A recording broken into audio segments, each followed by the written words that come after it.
बोलिए प्रेम से श्री सद्गुरु महाराज की जय। एक बार हम लोग बुलंद आवाज में जय जयकार करें। श्री सद्गुरु महाराज की जय। जयकार करने से क्या होता है, हमारे मन में जो बीच में कुछ हल्का फुल्का बातचीत होती है तो मन इधर उधर बढ़ जाता है।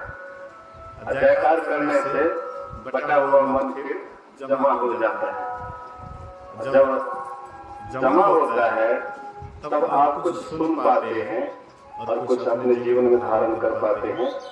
एक बार और जयकार हो जाए।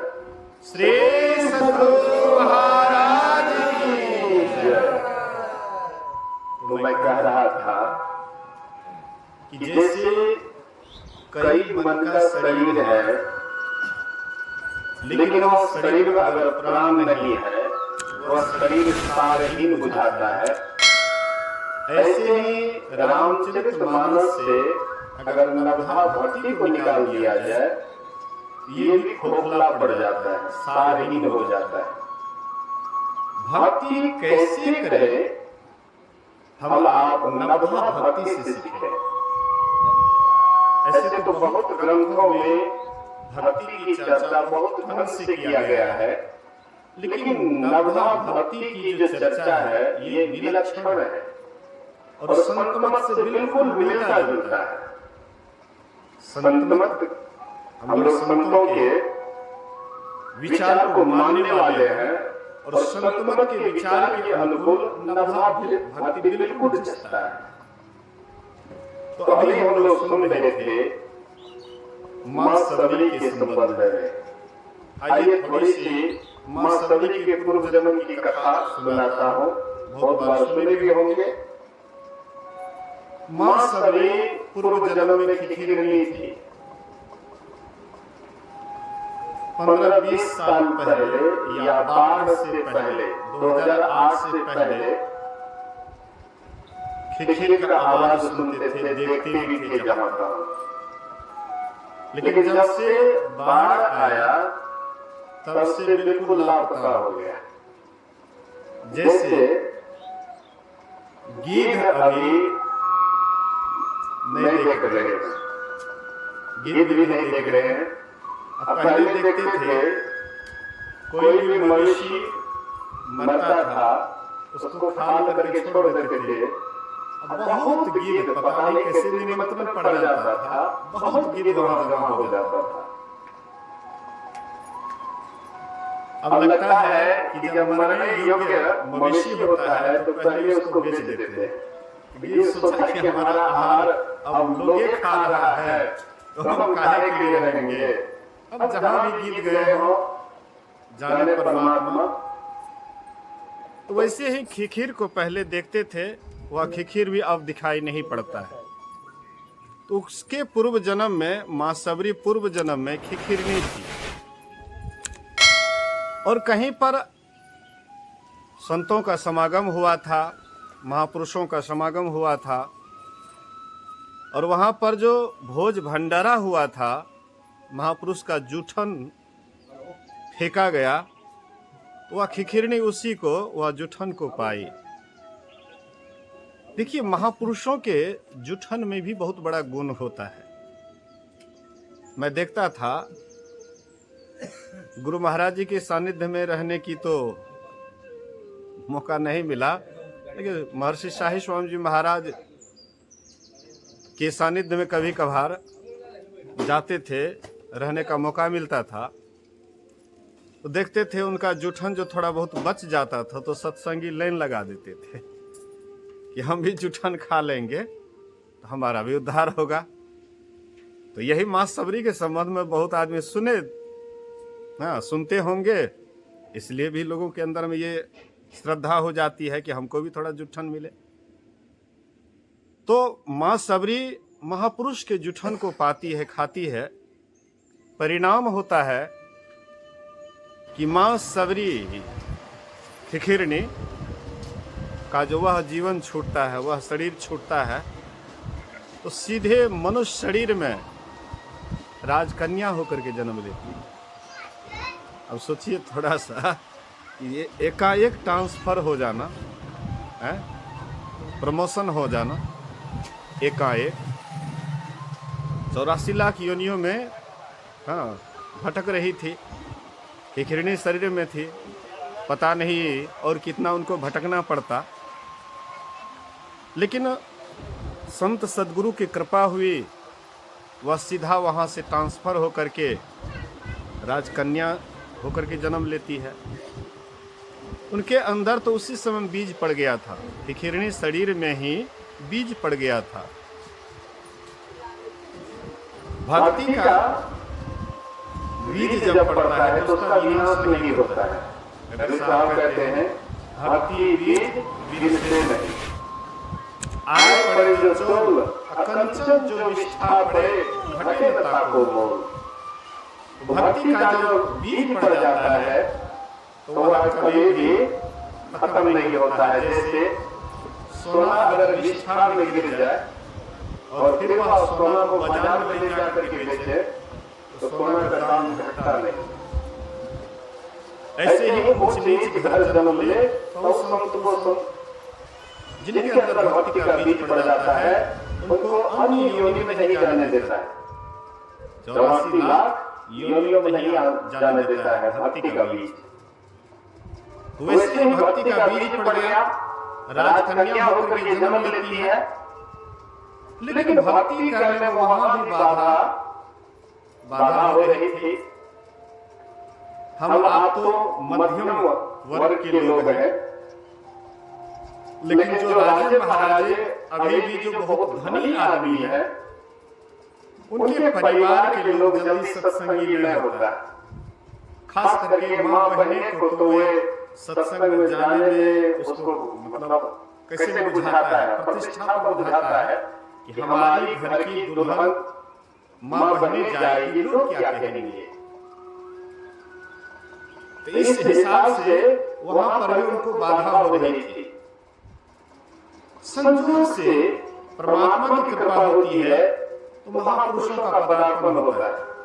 एक पहुंचे हुए महात्मा जब उसकी शादी होती है और अपने ससुराल में थे, संयोग से पहुंचे हुए महात्मा आ गए और उसकी बहुत आव भगत की, सेवा सुरक्षा की। महात्मा जी प्रसन्न हो गए, खुश हो गए। कभी कभी संत महापुरुष मौज में आ जाते और मौज में आकर के कहते मांगो वरना, क्या मांगती है। जैसे एक उदाहरण देता हूं, गुरु महाराज जी कुपाघाट आश्रम में 4 बजे सुबह में व्हील चेयर से टहल रहे थे।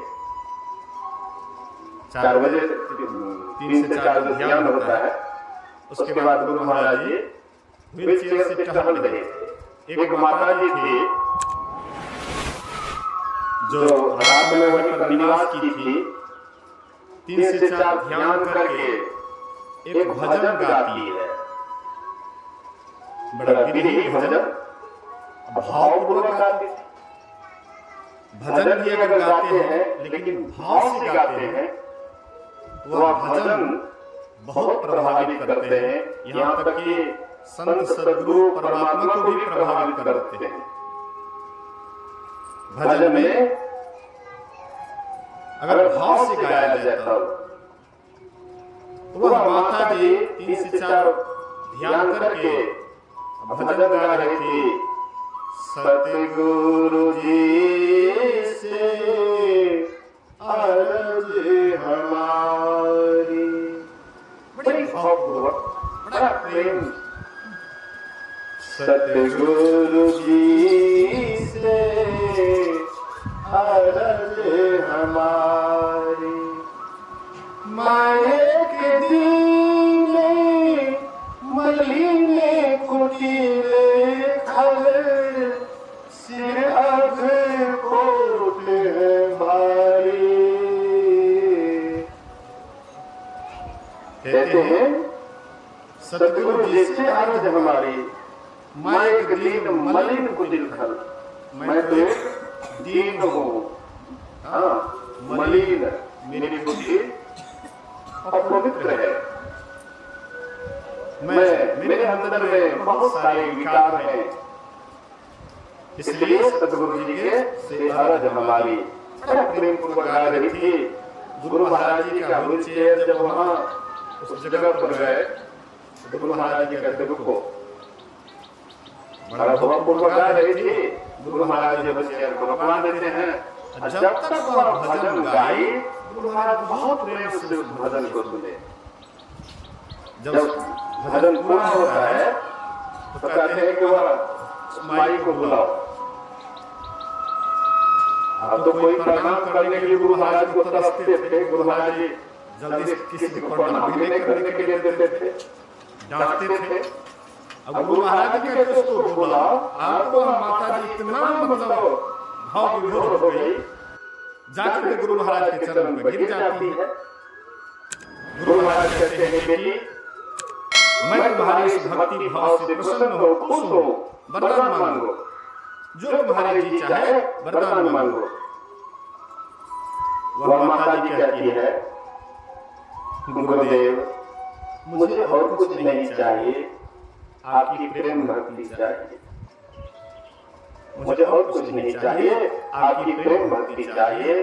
गुरु महाराज जी कहते हैं वस्तु ऐसा ही मौत में आकर के उसको भक्ति का वरदान दे दिए। इसी तरह से वह कन्या पहुंचे हुए महापुरुष की सेवा की। कहते बेटी वरदान मांगो, क्या मांगती है? मांगो वरदान, क्या मांगती है? वह राजकन्या कहती है कि अगर आप मेरी सेवा से खुश हैं, प्रसन्न हैं, तो हमको यही वरदान दीजिए कि अगला जो मेरा जन्म हो वह नीच कुल में जन्म हो, नीच कुल में जन्म हो, कुरूपा होकर के जन्म ले। कहते बेटी मैंने तुझे वरदान मांगने के लिए कहा, तू क्या मांग रही? शाप? ये तो शाप है, ये वरदान नहीं है। कहते हैं कि मैं इसको वरदान समझती हूँ। बोले कैसे बेटी? देखिए मैं सुंदर हूँ, इसलिए चार दीवारी के अंदर कैद हूँ। मैं कहीं सत्संग में भी नहीं जा सकती हूँ, महापुरुष के संग में भी नहीं जा सकती हूँ, सत्संग भी नहीं कर सकती हूँ, किसी अभागन हूँ।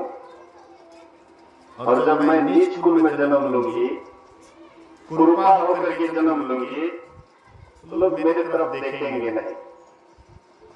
रूप पर लोग ज्यादा आकर्षित होते हैं।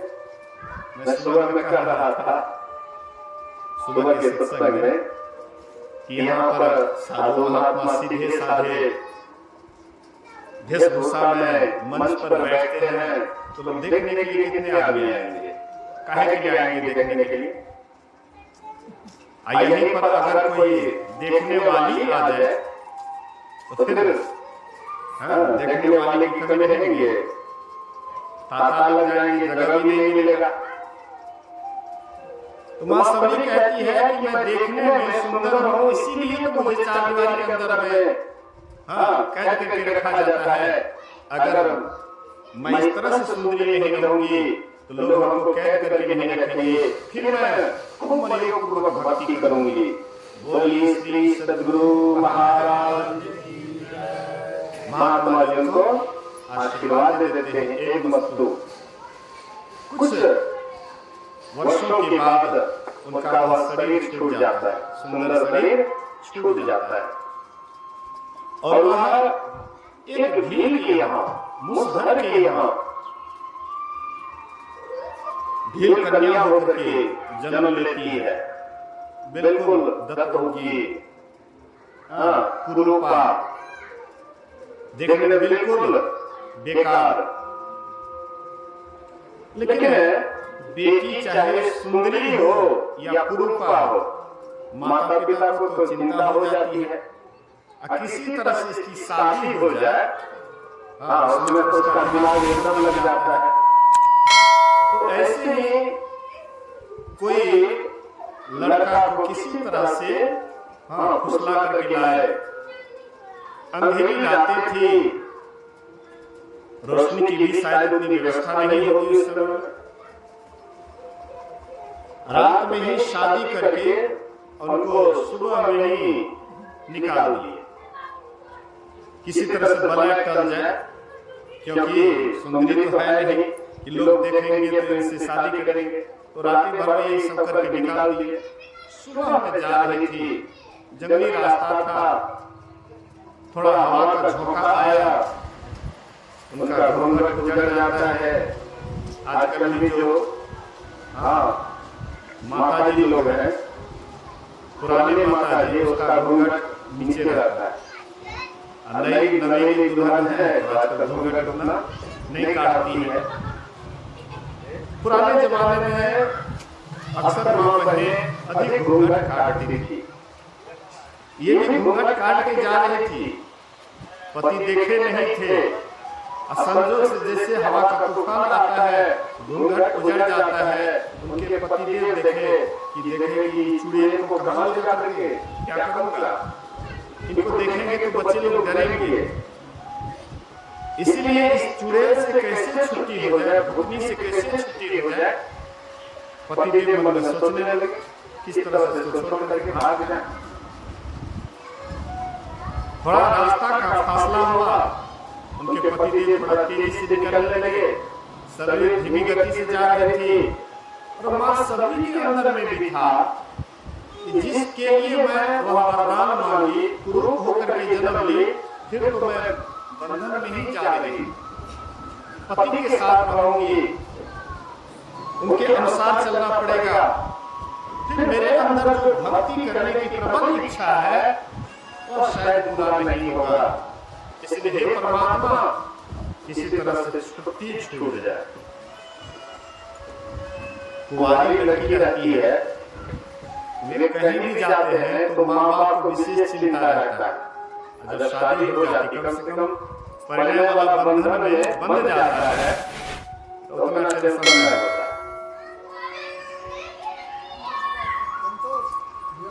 बोलिए श्री सद्गुरु। तो माँ सबरी परिणय बंधन में तो बंध गई थी, लेकिन मन में सोचती थी कि किसी तरह से छुट्टी हो जाए, छुटकारा हो जाए, ताकि मैं स्वतंत्र पूर्वक भक्ति कर पाऊं। ये धीमी गति से जा रही थी, पति देव तेजी से जा रहे थे। थोड़ा सा फासला हुआ, बस में 9-11 हो गए, भाग गए।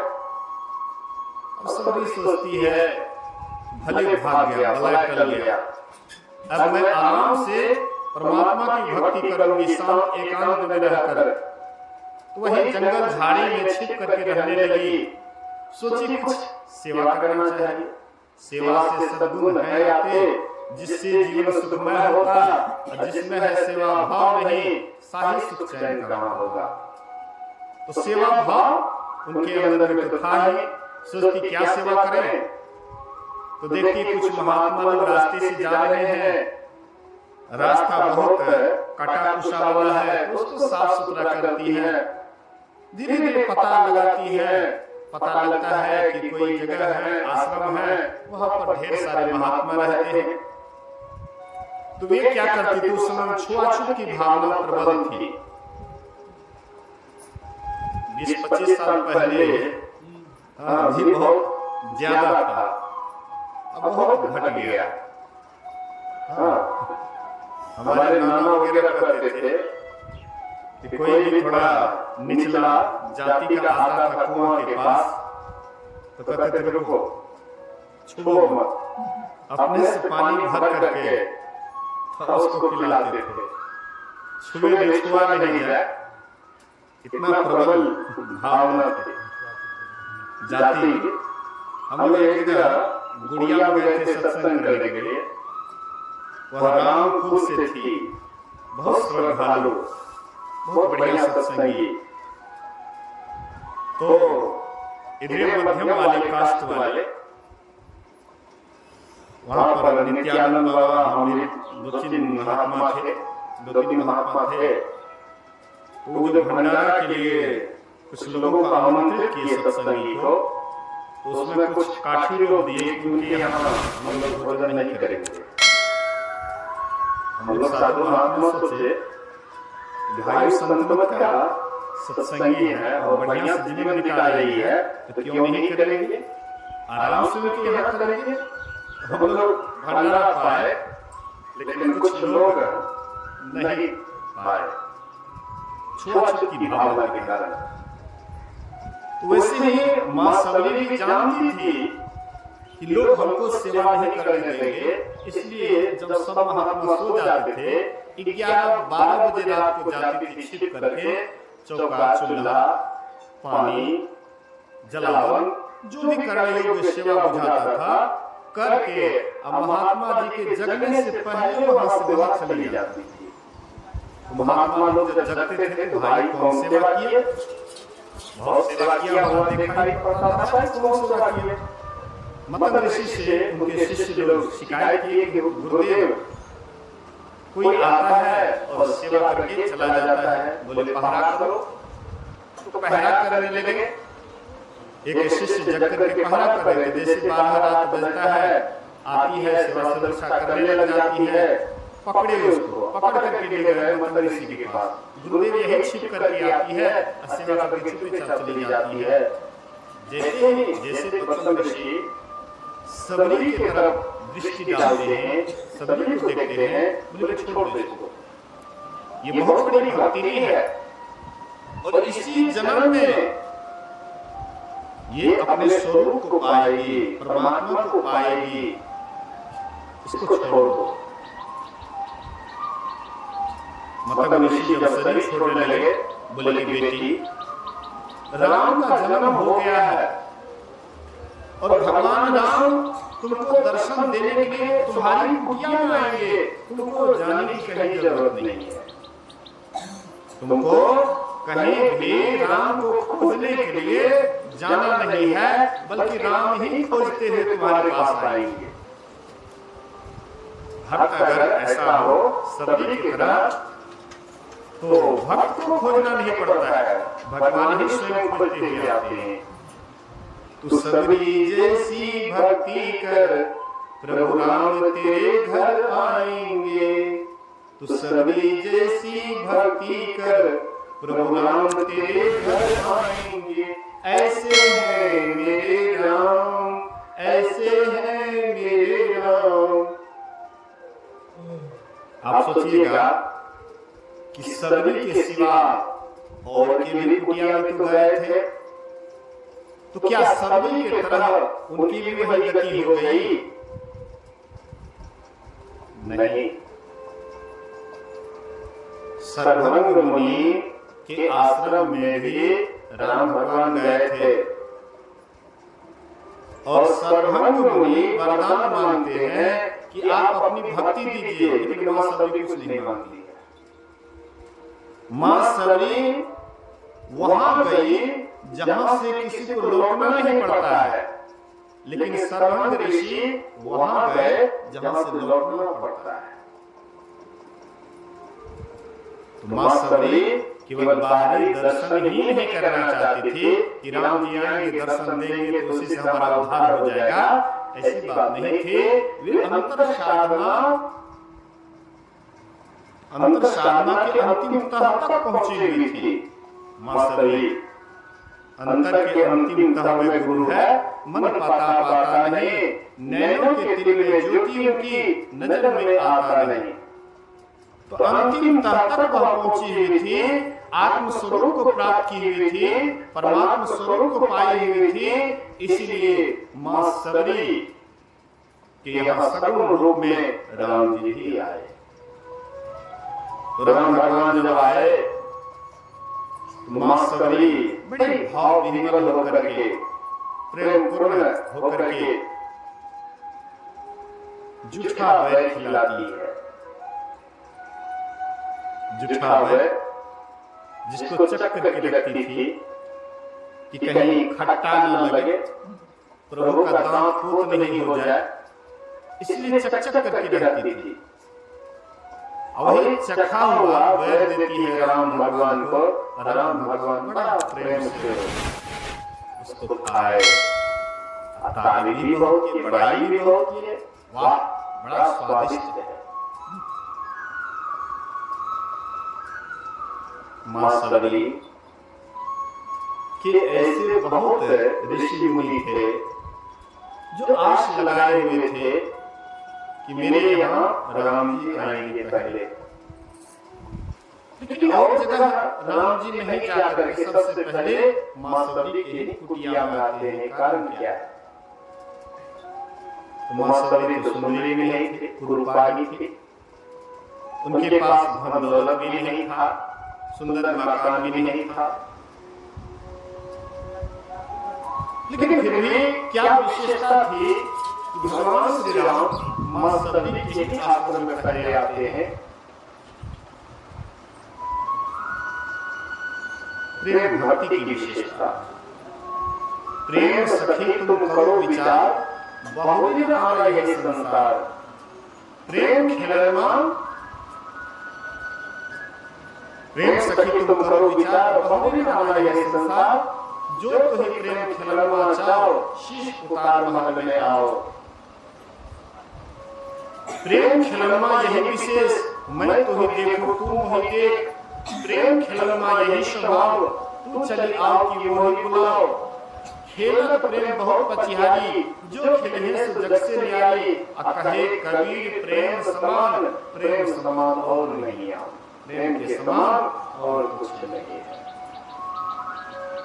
इनके अंदर प्रेम भक्ति की विशेषता थी। भगवान कृष्ण जब गए शांति दूत बन करके दुर्योधन को समझाने के लिए, तो दुर्योधन से निवेदन करते हैं कि हे दुर्योधन, युद्ध मत करो, क्योंकि युद्ध से सदा हानि ही होती है। धन जन की, धन जन का नाश ही होता है, इसलिए ऐसा मत करो। ऐसा करो आधा, पांडव को दे दो, फिर झगड़ा नहीं होगा। बोले कि नहीं दूंगा। लेकिन नहीं आधा दोगे तो 5 भाई है, 5 गुण दे दो, उसी में वे संतुष्ट हो जाएंगे। कम से कम युद्ध तो नहीं होगा। दुर्योधन कहते हैं आप कहते 5 गांव, एक सुई का नोक भी नहीं दूंगा बिना युद्ध किए हुए। आप 5 गांव की मांग करते हैं। नहीं माने बात, चलने लग जाते हैं। दुर्योधन कहते हैं कि 56 प्रकार का व्यंजन बना हुआ है, चलिए थोड़ा सा भोग लगा दीजिए। भगवान कृष्ण कहते हैं जो मेरे भक्त का नहीं हुआ तो मेरा क्या होगा? मेरा भक्त है, 5 भाई पांडव है, जो मेरे भक्त का नहीं हुआ मेरा क्या होगा? जो भक्त का सम्मान नहीं किया मेरा क्या सम्मान करेगा? जहां भक्त का अपमान हो और मेरा सम्मान हो, वहां एक पल भी मैं नहीं ठहरता हूं। भक्त बड़ा, भगवान बड़ा, और दोनों में सबसे कौन बड़ा? भक्त की विशेषता है। भक्त जहां बुलाते हैं भगवान को वहां आना पड़ता है, इसलिए भक्त बड़े। भगवान कृष्ण वहां पर भोजन नहीं किए, चलते हैं, भूखे प्यासे थे, द्वारिका से आए हुए थे, थके मांदे थे, भूखे प्यासे थे, भूख तो लगी थी, लेकिन जहां भक्त का सम्मान नहीं हुआ वहां नहीं ठहरे। चलते हैं, विदुर भी यहाँ चले गए, क्योंकि वहां पर प्रेम की विशेषता थी विदुर रानी में। विदुर रानी भगवान कृष्ण को बड़ा प्रेम से जो भी खिलाती थी, प्रेम से खिलाती थी। जैसे भगवान कृष्ण गए, तेल लगाते हैं, हो विदुरानी, विदुरानी हो, बहुत जोर से भूख लगी है, कुछ भोजन कराओ। उस समय विदुरानी स्नान कर रही थी, शायद कपड़े की कमी होगी, वैसे ही चल देती है। भगवान अपना चादर फेंकते हैं, विदुरानी ढक करके गई, घर में देखती है पका हुआ केला का घेर है। आज तो भगवान को खूब खिलाएंगे केला, पका हुआ घेर ही है, खूब खिलाएंगे भगवान को। बड़ी प्रेम से बैठने के लिए देती है, उल्टा पीढ़ा, पीढ़ा सीधा नहीं उल्टा।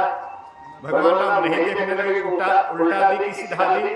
भगवान राम यही देख, भगवान कृष्ण यही देख रहे थे कि प्रेम में इतना विह्वल है कि इनको पता नहीं पीढ़ा सीधा देना चाहिए कि टेढ़ा। जैसे उल्टा पीढ़ा दिए वहीं पर बैठ गए। ले आती है उधर से केला का घेर और भगवान को छिलका हाथ में पकड़ाने लगे, गुस्सा फेंकने लगे। भगवान कृष्ण नहीं देखते हैं कि ये हमको गुदा खिला रही है कि छिलका खिला रही है। भगवान कृष्ण देख रहे हैं कि प्रेम इतना विधिवत है, इनको पता भी नहीं चल रहा है कि क्या देना चाहिए, गुदा देना चाहिए अथवा छिलका। तो भगवान तो खाते थोड़े हैं, भगवान को कौन खिला सकता है? जो पूरी दुनिया को खिलाता है उनको भी कोई खिला सकता है। हाँ, लेकिन प्रेम पूर्ण अगर व्यवहार हो उसको स्वीकार नहीं करते। तो प्रेम में विह्वल होकर के छिलका दे रही थी, भगवान भी एकदम लबालब खा रहे थे, प्रेम से खा रहे थे। तब तक उधर से विरोधी आ गए, अरे ये क्या करती है? भगवान को गुद्दा खिलाना चाहिए, अब तो छिलका ही खिला रही है। ला, मैं भगवान को खिलाता हूँ। विदुर जी अपने से छिलका फेंकने लगे, गुद्दा भगवान को देने लगे। भगवान कृष्ण कहते, जो स्वाद वह छिलका में था गुद्दा में नहीं है, जो स्वाद छिलका में था गुद्दा में नहीं है।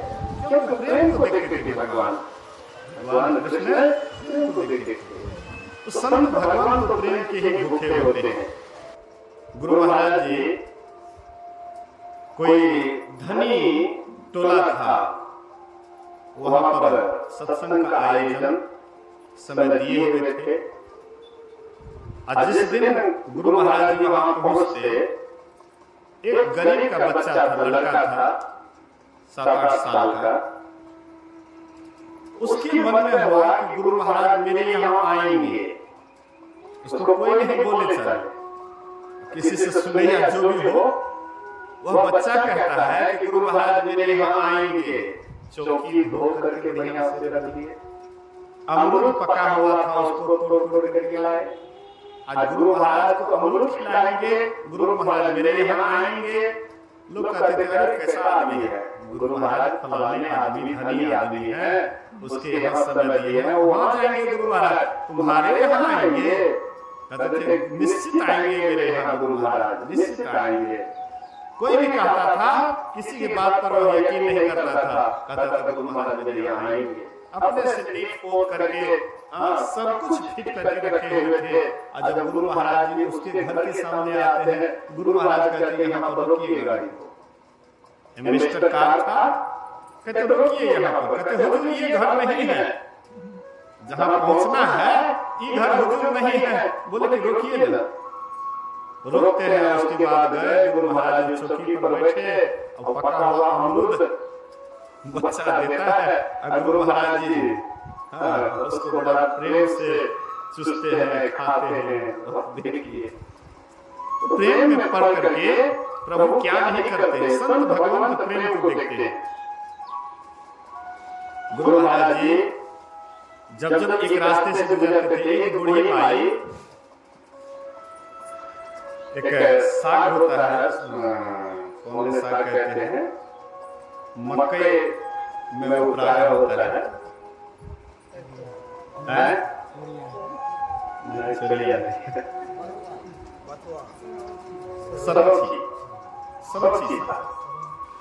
सरौची साग। एक माता जी के यहाँ गुरु महाराज जी जब जाते थे तो सरौची का साग मकई का रोटी खाते थे। बड़ा प्रेम से माता जी खिलाती थी। गुरु महाराज जी के सेवक, नाम नहीं लूंगा, एक सेवक बगल से जा रहे थे, कहते हुजूर गुरु महाराज जी माता जी के यहाँ आते थे, सरौची का साग और मकई का रोटी खाते थे, इसलिए मुझे एक बात चला जाए। कहते मैंने गाड़ी बढ़ाई, गाड़ी बढ़ाई। गुरु महाराज जी तो प्रेम को देखते थे, और हम आप हैं उनके प्रेम को नहीं देख करके देखते हैं कि कैसे धनी है, कि कैसे है, क्या है।